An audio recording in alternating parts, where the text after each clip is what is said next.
6강 예수님, 과연 예수님이 그러면 그리스도가 맞는지에 대해서 예수님의 삶을 우리가 살펴봐야 되겠습니다. 메시아를 적어도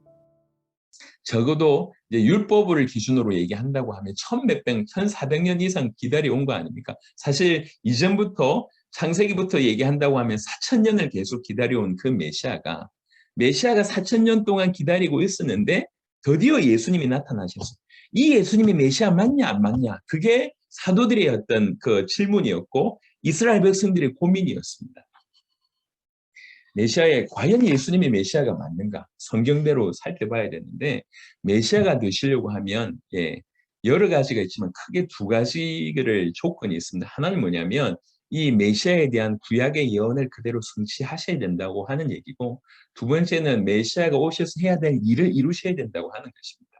그래서 메시아의 일을 이루신 부분은 결정적으로 십자가와 부활로 드러났다고 볼 수 있는데 조금 이따 설명드릴 거고, 무엇보다도 메시아에 관해서 말씀하셨던 그 구약의 300여 가지 이상의 예언을 그대로 성취하셔야지 그분이 메시아입니다.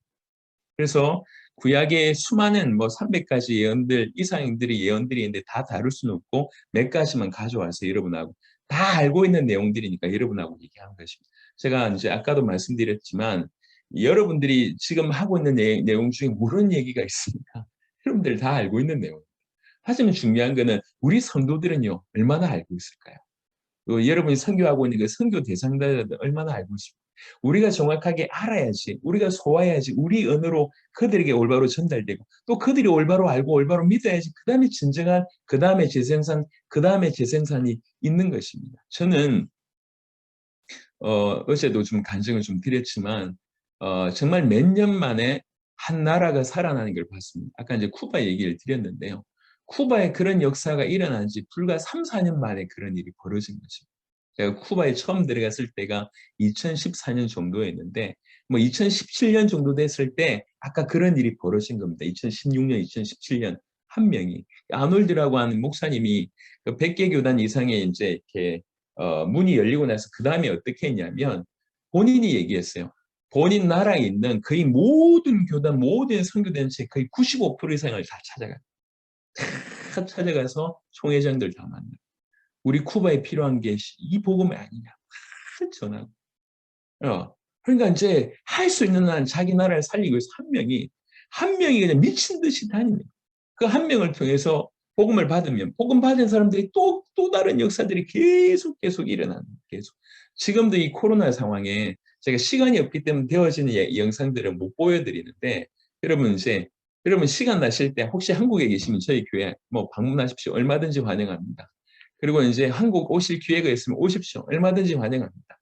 제가 없으면 우리 또 최 목사님이라도 계실 거니까 와서 있는 그대로 보십시오. 실제로 세계복음화 되어지고 있다고 하는 것을 오셔서 온몸으로 느끼시면 좋습니다. 얼마든지 환영합니다. 우리는 숨길 게 없어요. 실제로 계속 사역들이 계속 벌어지고 있습니다. 지금도 이 코로나 상황인데도 불구하고 복음이 계속 확산되고 있습니다. 생명 걸고 복음 전하는 자들이 일어나서 계속 사역들이 되어지고 있습니다. 우리가 없는데 우리는 그냥 전하고 나왔을 뿐인데 오늘날 많은 기독교에서 하는 것은 대형 집회를 통해서 뭔가 이루려고 하는 시도를 해왔습니다. 그게 실패였다는 것을 우리가 알고 있는데 대부분 그렇게 하고 있습니다. 대형 집회 때 뭔가 대단한 역사가 일어나고 회심자가 많이 나오고 그때 이렇게 병자가 낫고 그러고 나서 끝나고 나서 아무것도 안 일어난다고 하면 이게 올바른 거냐 말이에요. 엄청난 돈과 엄청난 시간을 투자해서 끝나고 나서 아무것도 안 일어나. 그때만 뭔가 일어나. 그게 올바르지 않습니다. 지금 코로나 상황에는 더 이상 그럴 수가 없어요. 진짜 올바르면 들어가고 나서 빠져나왔을 때 역사 일어나야 될 거예요. 나하고 무관하게. 많은 사람들은요. 자기 제자와 자기 성을 쌓는데 혈안이 되어 있습니다. 내가 도와줬으면 내 제자가 끝까지 나를 섬겨야 돼요. 여러분 세계복음화는 그렇게 될 수가 없습니다. 그렇게 돼가지고 세계복음 할 수가 없습니다. 저는 진짜로 그런 생각을 하고 있습니다. 우리 교회가 지금 크지가 않거든요. 다 해봐야 좀 한 200명 정도 안 보입니다. 100개 교회를 살렸다고 하니까 85개국 160명 왔을 때에 들어왔던 제자들이 몇 가지를 놀랐는데 하나는 뭐냐면 우리 교회가 너무 크지 않는 거에 대해서 놀라고 은혜 받았습니다. 아야, 저 정도 교회가 이 일을 해? 그럼 우리도 할 수 있지. 그래서 제가 크지 않은 것으로 많은 은혜를 끼쳤습니다. 지금도 그것에 대해서 감사합니다. 여러분, 저는 우리 성도들한테도 얘기했어요. 우리 교회가 지금처럼 요 숫자만 가지고도 만약 세계복음화 된다고 하면, 예, 좋은 거 아니냐? 부흥돼가지고 수십만 명 모여서 세계복음화 할 수도 있지만, 하나님이 그냥 요 상태 가운데서도 우리를 통해서 세계복음화 하겠다. 그러면 만족할 줄 알아야지. 또 반대로 세계복음화는 되는데 우리 교회 성도들이 계속 떨어져 나가고 우리 부분만 남았어. 우리 부분만 남았는데도 세계복음화 유익해. 아니 그러면 그게 너무 좋은 거 아니냐 말이야. 세계복음화 되기 위해서 교회가 꼭 커야 됩니까? 세계복음화 되기 위해서 목사가 대단한 공부를 많이 해야 됩니까? 최고의 스펙을 가져야 됩니까?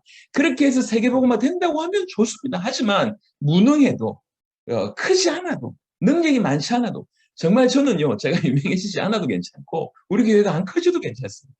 그럼에도 세계복음화 된다고 하면 그게 훨씬 유익 아닙니까? 훨씬 교회가 크시면 교회를 돌보는데 시간이 너무 많이 또 빼앗기지 않습니다. 물론 저는 여전히 돌보지 않고 있는데 1년에 신방도 제가 안 하고 있기 때문에 목회적으로 볼 때 제가 빵점짜리입니다. 그 교회가 커져도 안 돌볼 가능성이 저는 높습니다. 여튼 크지나 안 크지나 세계복음화 되어진다고 하면 그게 더 유익 아니냔 말이에요.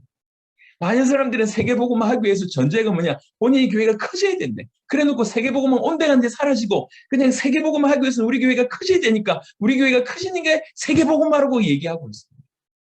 그래놓고 세계복음화는 하나님이 안 수가요. 숫자 많이 모여가지고 자기 성 쌓는 거 하나님 원하냔 말. 중요한 거는 우리가 영향을 끼치지 않아도 계속 전도의 역사가 일어난다. 그게 올바르지 않습니까?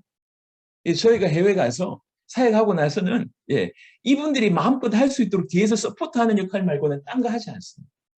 보고받지 않습니다. 명령하지 않습니다. 동력합니다. 도와줍니다. 하지만 그 어떤 요구도 하지 않습니다. 마음껏 복음 전할 수 있도록 뒤에서 서포트하는 역할만 지금까지 해왔습니다. 앞으로도 그렇게 할 거고요. 여러분 진짜로 주님 오실 길을 준비하겠다. 세계복음을 내 살아있을 때 정말로 끝내겠다고 하는 이게 절대적인 기준이라고 하면 우리가 그동안 가지고 있던 수많은 것들이 얼마든지 무너질 수 있고 얼마든지 양보할 수 있고 얼마든지 하나 될 수 있다고 개인적으로 생각을 합니다. 지금 전 세계적으로는 이미 그런 일이 벌어지고 있습니다. 그래서 우리 모두가 진실로 각각이 이제 그리스도로 무장하고 이 그리스도를 올바로 전하고 올바로 그리스도의 복음이 전해지면 그 복음이 능력이 있기 때문에 그들을 통해서 또 다른 문. 여러분 세계복음을 끝내려고 하면 저 이름 없는 구석구석을 들어가야 됩니다. 구석구석에 들어가서 복음이 전해져야 됩니다. 선교단체 몇몇 가지고 되는 게 아닙니다. 구석구석 한 명 한 명이 복음 받아야 됩니다. 그래서 모든 성도들, 모든 교회들, 모든 교단들, 모든 단체가 일어나지 않으면 세계복음은 불가능합니다. 그리고 그 모든 단체가 자연스럽게 여러분 단체 대 단체로는 연합 못하지만 단체 안에 속한 사람들끼리는 얼마든지 연합할 수 있습니다. 그래서 세계복음화 가능하다는 거죠. 이미 세계에서는 저는 그런 증거를 보고 지금 국내로 지금 들어온 거기 때문에 국내에서도 그런 일이 틀림없이 일어날 줄로 믿습니다. 자, 우리가 놓친 메시아, 우리가 그동안 놓친 메시아에 대한 정확한 의미와 올바른 믿음을 회복하게 되길 바라고, 그리고 과연 예수님이 메시아가 맞냐 정확하게 확인하셔야 됩니다. 구약의 약속한 그대로를 성취하셨냐.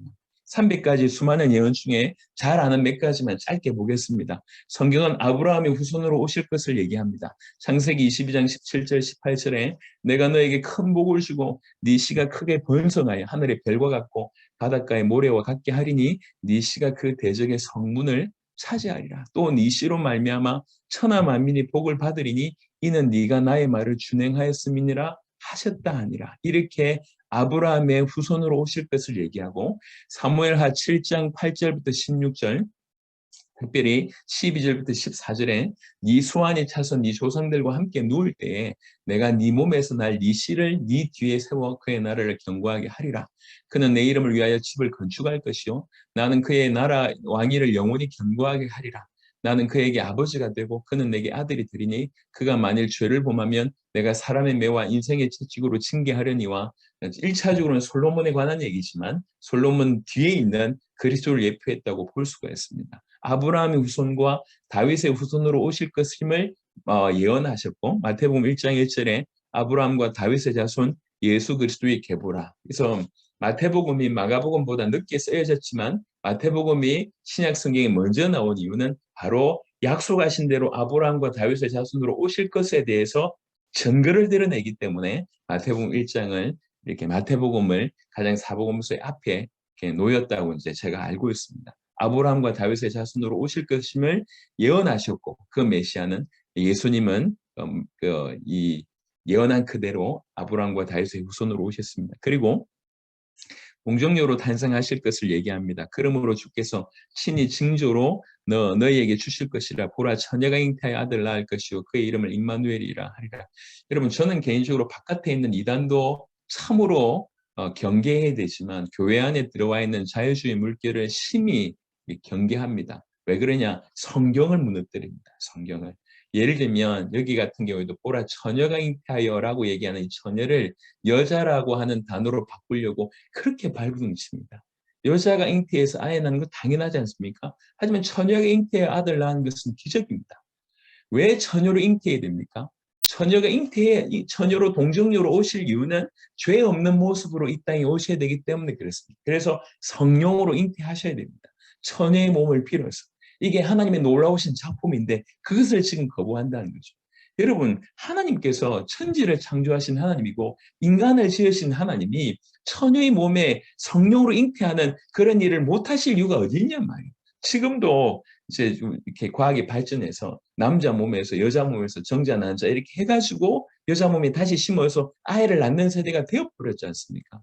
그래서 동정녀로 탄생하실 것은 하나님의 가장 놀라운 계획 중에 하나고 마태복음 1장 18절부터 23절에는 실제로 동정녀로 탄생하셨음을 동정녀의 몸에서 탄생하셨음을 정확하게 명확하게 기록하고 있습니다. 그 다음에 베들레헴에 탄생하실 것을 미가서 5장 2절에 베들레헴 에브라다야 너는 유다 족속 중에 작을지라도 이스라엘 다스릴 자가 너에게서 내게로 나올 것이라 라고 얘기하면서 이 메시아가 그의 근본은 상고의 영혼에 있느니라 하나님이심을 선지하신 하나님이심을 동시에 언급하고 있습니다. 마태복음 2장 1절에 헤롯 왕 때에 예수께서 유대 베들레헴에서 나심에 동방으로부터 박사들이 예루살렘에 이르러 말하되 분명히 베들레헴에서 탄생하셨음을 얘기하고 있고요. 그 예수님의 그 이후에 탄생하신 이후에 자라심과 그 다음에 여러 가지 많은 활동들에 대한 예언들이 수많이 있지만 정리를 그냥 짧게 하기 위해서 중간 과정 다 생략하고요.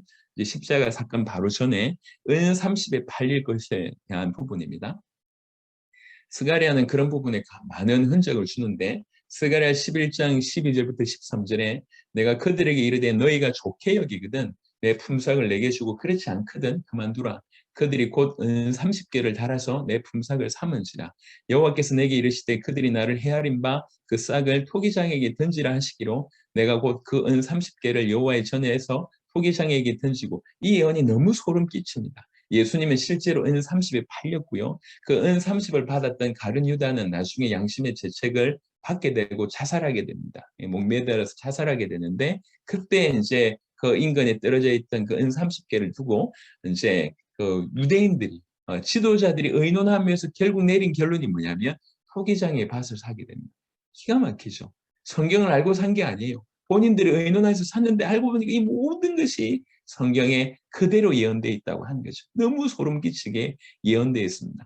마태복음 27장 9절에 이에 선지자 예레미야를 통하여 하신 말씀이 이루어졌나니 일렀을 때 그들이 그 가격 매겨진 자, 곧 이스라엘 자손 중에서 가격 매긴 자의 가격 곧 은 30을 가지고 라고 되어 있습니다. 자, 은 30이 팔렸다고 하는 부분들이 마태복음 27장에 35절에 있습니다. 그들이 예수를 십자가에 못 박은 후에 그 옷을 제비 뽑아 나누고 거기 앉아 지키더라. 그 나무에 달려 죽음에 관한 얘기를 지금 좀 착각해서 말씀드렸는데 그 다음에 나무에 달려 죽을 것에 대해서 죽으실 것에 대해서 신명기 21장 22절 23절 우리가 알고 있듯이 이 나무에 달려 죽는다고 한 것은 저주를 받았다고 한 것의 표 아닙니까? 근데 예수님께서 바로 이렇게 저주를 받으신 겁니다. 유대인들이 지금까지 예수님을 계속 거부하고 있는 이유 우리가 이제 기독교에서 예수님을 진실로 그리스도를 믿는 이유가 사실 동일합니다. 무슨 얘기냐면 유대인들은 예수님이 십자가에 못 박히셨기 때문에 예수님이 메시아가 아니라고 믿습니다. 왜 그러냐? 요 근거로 해서 저주받은 자가 우리의 메시아일 수 없다. 나무에 달렸다고 한 것은 저주받았다는 얘기인데 저주받은 자가 어떻게 메시아가 될 수 있냐? 이게 그들의 주장이에요. 근데 우리는 저주받았기 때문에 우리의 메시아다라고 믿는 거예요. 왜 그러냐면 그 저주는 본인의 죄 때문에 저주받은 것이 아니라 우리의 죄를 다 뒤집어 쓰고 죄 자체가 되셔서 심판을 자기 몸에 심판을 행하신 결과로 바로 이 저주받은 몸으로 드러났기 때문에 그래서 우리를 위해서 우리의 죄를 해결하신 우리를 위해서 저주받으신 그분만이 우리를 구원하실 수 있는 메시아가 된다라고 우리는 그렇게 믿는 것입니다. 이 유대교와 우리 교회, 우리의 어떤 심각한 차이라고 볼 수가 있죠. 나무에 달려 죽으심. 그리고 이제 죽으신 이후에 부자의 묘에 장사되실 것을 이사야 53장 9절에는 그는 강포를 행하지 아니하였고 그의 입에 거짓이 없었으나 그의 무덤이 악인들과 함께 있었으며 그가 죽은 후에 부자와 함께 있었도다라고 되어 있습니다. 십자가에 실 때 악인들과 함께 십자가에 지셨고 그리고 그가 죽은 후에 아리마대 부자 요셉이라고 하는 표현이 있습니다. 아리마대 부자 요셉이 그 시체를 가져다가 자기의 새 무덤에 장사 지낸 이런 일이 있었습니다. 그러니까 이거는 예수님의 의지대로 할 수 있는 게 아니잖아요.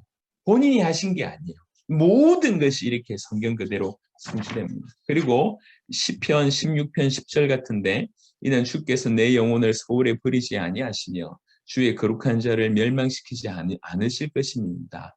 이제 죽음에서 일어나실 부활에 관한 부분들을 이렇게 누차 이제 그 예언하셨는데 마태복음 28장에 천사가 여자들에게 말하여 이르되 너희는 무서워하지 말라 십자가에 못 박히신 예수를 너희가 찾는 줄을 내가 아노라 그가 여기 계시지 않고 그가 말씀하시던 대로 살아나셨느니라 와서 그가 누우셨던 것을 보라라고 얘기를 합니다.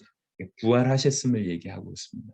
그러니까 예수님이 지금까지 우리를 뭘 봤냐면 예수님이 성경의 구약 성경에 약속된 그대로의 삶을 성취하셨다.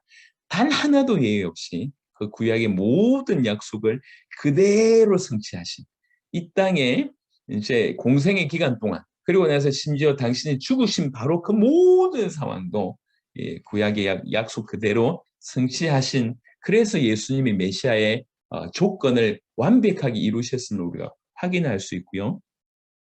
그 다음에 예수님의 공생의 사역을 요약한 것이 마태복음 4장 23절입니다.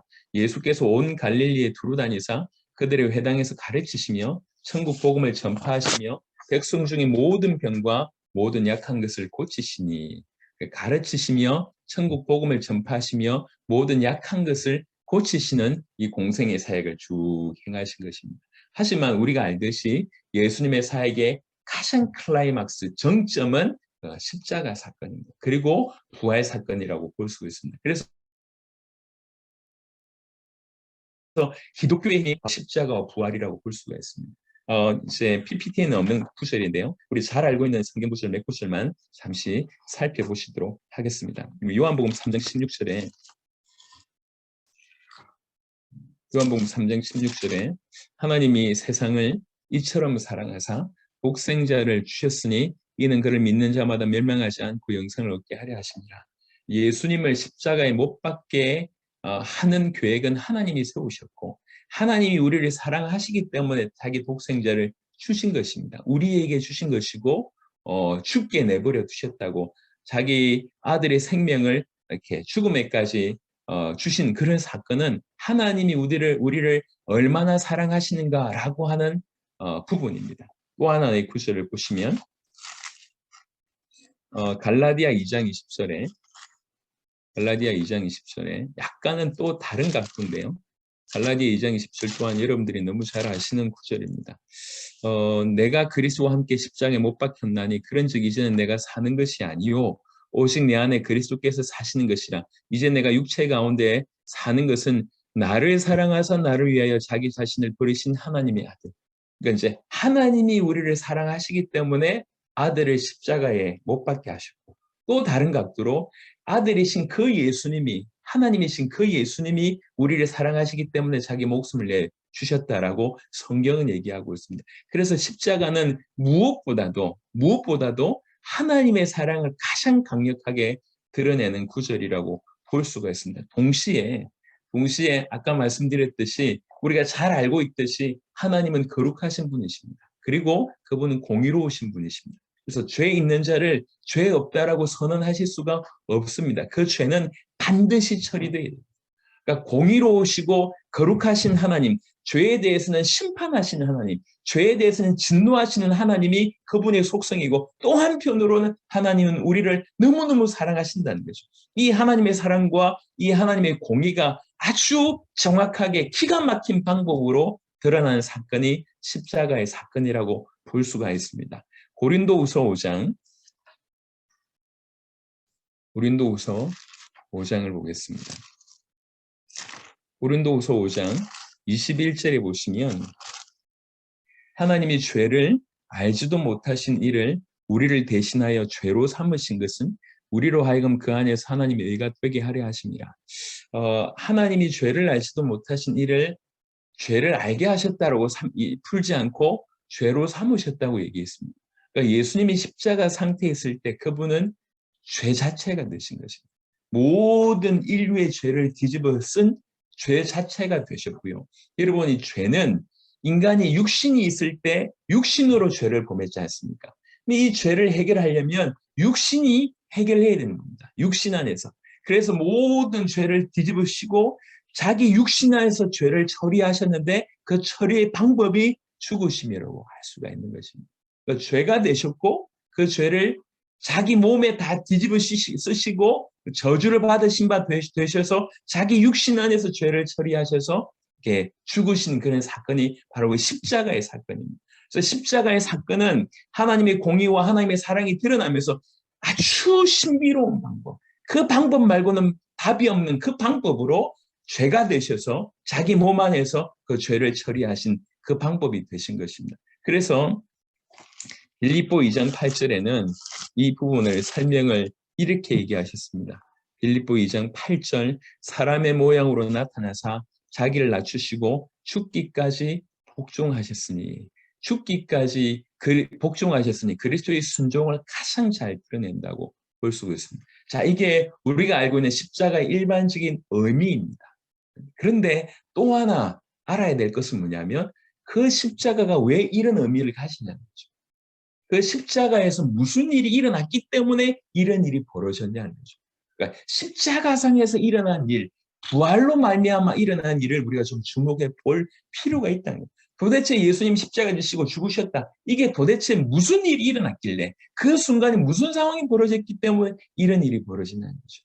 그러니까 십자가상에서 무슨 일이 벌어졌는가. 우리 누가복음 23장 한번 보겠습니다. 누가복음 23장. PPT에는 있지만 전후 좌우를 좀 보시도록 하겠습니다. 누가복음 23장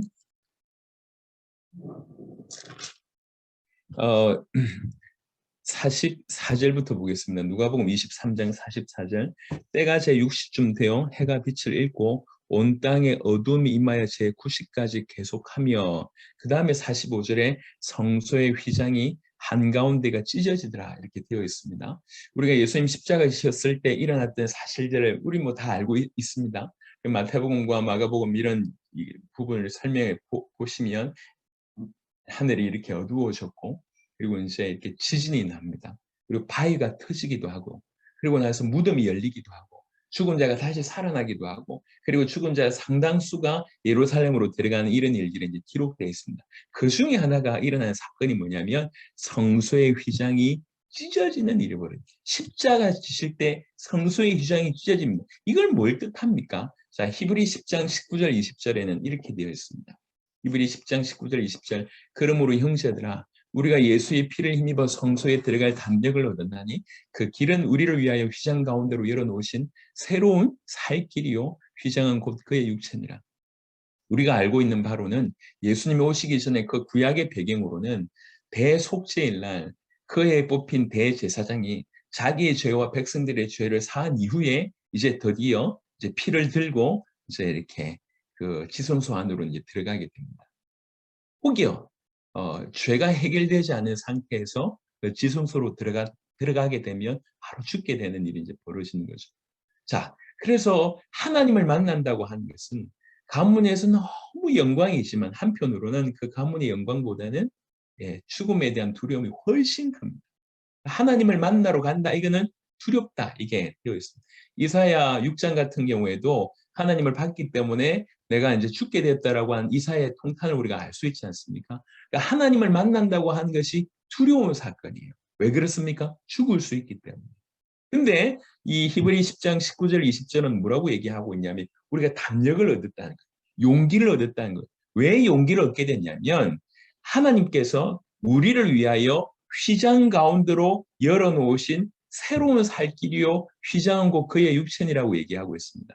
그의 육체, 그의 휘장이 그의 육체인데 그의 육체가 찢어졌지 않습니까? 휘장이 찢어졌다는 얘기는 그의 육체가 찢어졌다는 얘기고 그 육체를 찢으심으로 말미암아 새로운 살길이 열렸다는 거죠. 그 휘장 가운데로 열려 찢어진 휘장 가운데로 들어갈 수 있는 길이 열렸는데 이거는 새로운 길이고 살길이라는 얘기죠. 예수님께서 당신의 피 흘리시고 당신의 육체를 찢으신 그 십자가로 말미암아 누구든지 하나님을 만날 수 있도록 하나님께 나아갈 수 있는 길이 바로 그 십자가상에서 열렸다고 하는 것을 히브리 10장 19절 20절은 이렇게 명확하게 설명하고 있습니다. 그래서 그 피로 말미암아 그분의 십자가상에서의 그 살찢기우심으로 말미암아 휘장이 찢어지고 누구든지 그로 말미암아 하나님을 만날 수 있는 새로운 길이며 살 길이 바로 그 십자가상에서 열린 것입니다. 그래서 십자가가 그렇게 대단한 것입니다. 요한복음 14장 6절에 예수께서 이르시되 내가 곧 길이요 진리요 생명이니 나로 말미암지 않고는 아버지께로 올 자가 없느니라. 바로 그 십자가상에서 하나님을 만날 수 있는 그 그리스도 이름으로 하나님을 만날 수 있는 길이 그 위에서 열렸다 이렇게 볼 수가 있습니다.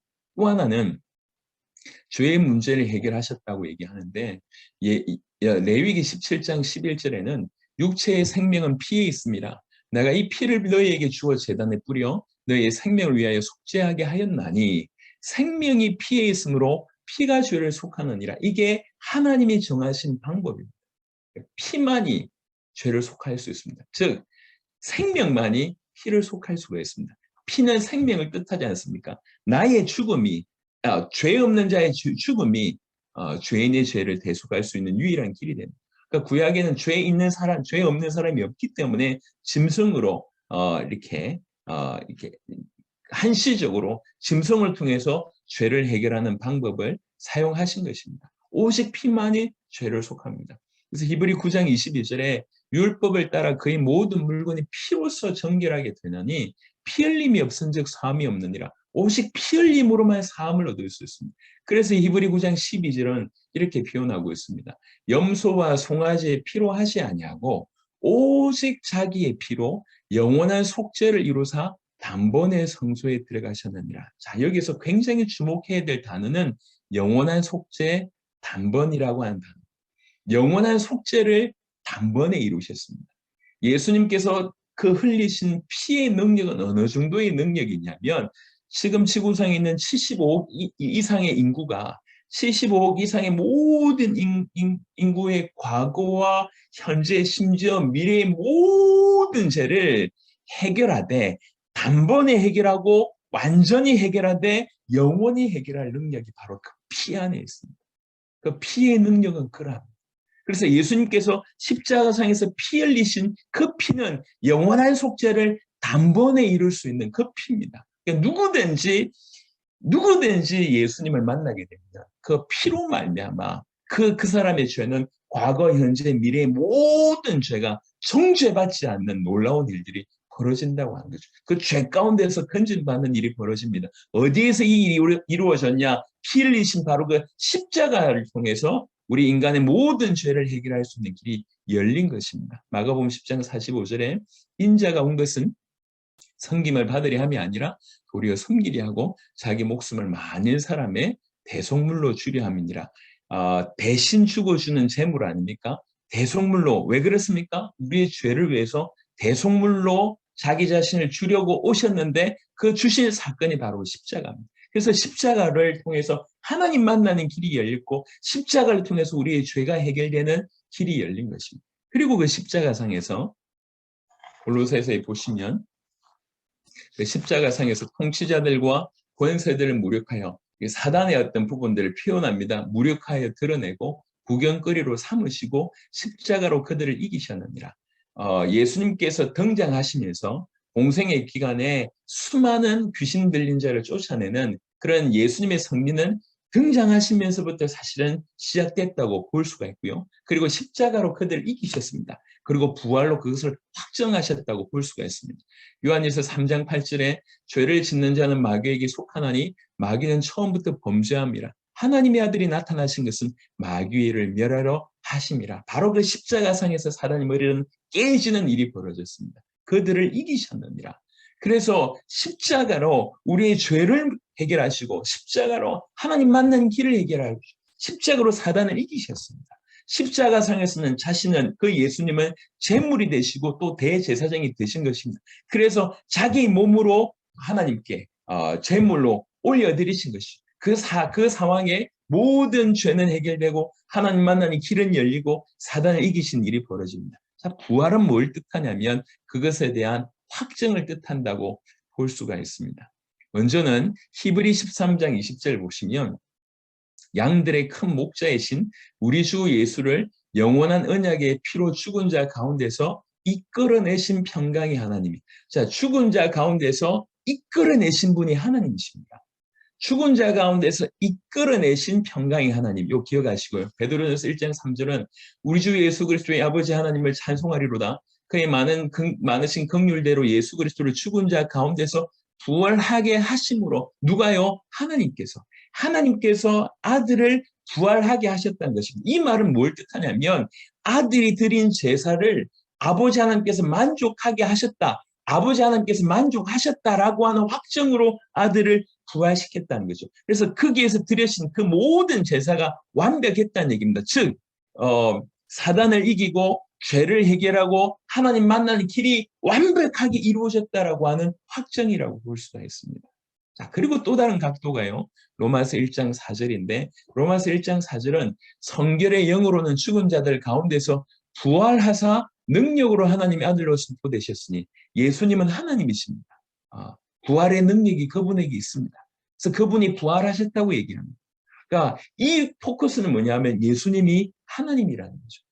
부활로 예수님이 하나님이다라고 하는 것으로 확정됐다는 얘기입니다. 그 말은 무슨 말이냐면 예수님이 공생의 기간 행하셨던 모든 말씀, 모든 행위가 100% 진리라고 하시는 것입니다. 이게 부활이 나타나는 것입니다.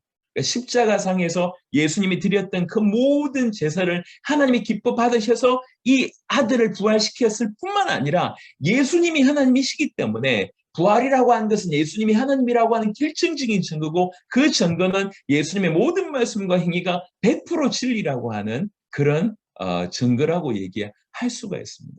특별히 히브리 2장 14절에 자녀들은 혈과 육에 속하였음에 그도 또한 같은 모양으로 혈과 육을 함께 지니심은 죽음을 통하여 죽음의 세력을 잡은 자 곧 마귀를 멸하시니요. 부활이라는 얘기는 죽음을 이겼다는 얘기고 다른 말로 죽음의 세력을 잡고 있는 마귀를 완전히 멸했다고 하는 확정이라고 볼 수가 있습니다. 그래서 이 십자가 사건과 부활 사건, 십자가 때 일어난 의미, 부활 때 일어나는 의미의 결론은 뭐냐면 십자가와 부활로 이분이 그리스도구나. 이 땅에서의 그리스도의 사역을 완성하셨고 이분이 그리스도가 맞구나. 하나님의 아들이 맞구나라고 하는 결정적인 증거가 바로 십자가와 부활이라고 볼 수가 있습니다. 이 십자가와 부활로 예수님이 당신이 그리스도이심을 스스로 드러내신 것입니다. 그리스도 아니었다가 그리스도가 되셨다. 아닙니다. 처음부터 그리스도로 오셨습니다. 오셔서 십자가와 부활로 그분의 공생애로 당신이 그리스도이심을 만방에 이렇게 드러내셨다고 볼 수가 있습니다. 그래서 예수님은 삶으로 당신이 그리스도이심을 증거하셨다. 이렇게 볼 수가 있습니다. 그래서 지금까지 우리는 그리스도가 어떤 뜻인지 살펴봤고 예수님이 과연 그리스도가 맞는지를 우리가 성경을 통해서 확인했습니다. 요 근거 하에 다음 시간에 예수님이 그리스도다. 도대체 예수님이 그리스도란 말이 무슨 말인가를 얘기하고 그러니까 우리는 예수님을 성경의 기록의 목적대로 예수님을 그리스도로 믿어야 된다라고 얘기를 할 거고 그러니까 정말로 이렇게 믿는다고 하면 우리는 어떻게 살아야 될 건가를 이제 다음 시간 내일과 모레에 연이어서 진행토록 하겠습니다. 그래서 부디 우리 참여하신 모든 분들이 여러분들 걸로 충분히 소화를 하시고 그리고 여러분들 통해서 연결된 모든 영혼들 대상들이 다 살아나게 되길 바라고 지금 적어도 100개국 이상에서 일어났던 일들이 여러분을 통해서 일어나게 되길 바랍니다. 작은 교회, 여러분 이제 말씀을 들어보시면 아시겠지만 제가 이렇게 수준 높지 않다는 걸 여러분 눈치채셨을 겁니다. 제가 서울 올라온 지 20년이 지났는데도 여전히 아직 사투리를 쓰고 있고요. 사투리 하나 못 바꿀 정도에, 그리고 뭐 보시면 알겠지만 제가 이렇게 뛰어나지 못해요. 이렇게 굉장히 단순합니다. 예, 그리고 이제 흠을 잡자고 얘기할 때 흠이 많습니다. 여러분들 중에 혹시 신학자들이 계시다고 하면 제 말에 꼬투리 잡을 수 있는 내용들이 굉장히 많을 겁니다. 제가 100% 인정합니다. 그 정도 수준입니다. 근데 그럼에도 불구하고 하나님께서 여러분에게 전하는 이 내용이 전 세계에 전달되니까 그런 일이 벌어졌어요. 예, 모자란 우리 이렇게 어떤 분은 이렇게 목사로 얘기할 때는 제가 아직 나이가 어린 편이고 경험이 많지 않은 일천한 수준 낮은 사람들이지 않습니까? 사람에 속하는데 저 같은 자들을 통해 자를 통해서도 그런 일을 행하신다고 하면 우리 선교사님들은 충분히 더 큰 일을 행하실 수 있을 수 있습니다. 그래야지 세계복음화 될 거 아니에요. 여러분들도 너무 왕성한 역사가 일어나. 그래야지 세계복음화 될 거 아니에요. 저는 그걸 원합니다. 우린 경쟁이 아닙니다. 경쟁자가 아니에요. 저보다 뛰어난 분들, 많은 일을 하실 분들이 많이 일어나야 됩니다. 그럴 수 있도록 저는 돕고 싶고 먼저 길을 걸어갔기 때문에 어떻게든 도움이 된다고 하면 이렇게 할 수 있는 한 어떻게든 도움을 드리고 싶은 그런 조그마한 마음이 있으니까. 그래서 충분히 소화하셔서 여러분의 사역에 큰 열매 맺기를 그리스도 예수를 축원합니다. 하나님 감사합니다. 둘째 날에도 은혜 주셔서 감사합니다. 우리 선교사님들 또 참여한 목회자들과 우리 사역자들에게 은혜 위에 은혜를 주옵시며 참으로 그리스도의 계시가 있는 귀중한 시간 되게 하옵소서. 감사를 드렸고 우리 주 예수 그리스도의 이름으로 기도드렸습니다. 아멘.